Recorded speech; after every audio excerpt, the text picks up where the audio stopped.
Hi, my name is LeeAnn Howes, and I am in my 30th year teaching at middle school. I teach math, usually algebra, geometry, pre-algebra, and I never thought I would stay in middle school this long, but here I am. I had a passion for math, so when I went to school, in the early 90s, there wasn't a lot of options for women in math and science. So I knew I wanted to do something math related, and I was really advised and pushed into education. And my dad was a teacher for years and years, that's what he did, and it's not that I disliked it, I already knew about it, so I wanted to do something different. But again, there wasn't a lot of options, so I tried out some of the classes, and I found that I liked math and teaching. So when I first started teaching, it was more because it was the math. I wanted to teach high school. That was my degree. I have a BS in mathematics.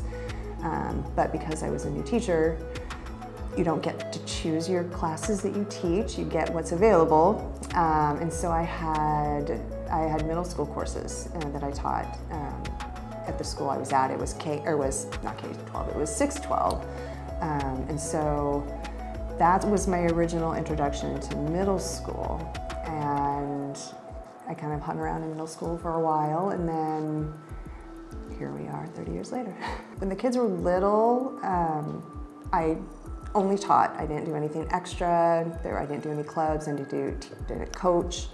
But I really wanted to get my national teaching certification, but it was a lot of commitment. It's around 100 to 200 hours of work, and there's not a lot of guidance. It's just, this is what you do, and you have to just do it. So I waited until the kids were out of school and off on their own. And so when my youngest graduated that same summer, I registered, and so I did it all in 1 year. And it's really not advised to do it all in 1 year, but I figured go big or go home. And so, yeah, a couple years ago, I got my national certification. With teaching, while you have a large group of kids, well, 25 to 35 is what we work with typically. You still have to know the individual, and then you have to also work with their parents and their families, and just kind of understand everything that goes into their behavior and how they're doing just academically and socially. And every family's different, so that's what I'm starting to see. Jumping into this is everybody comes to you with their own story and their own desires and needs, and they can change daily, and so that's very similar.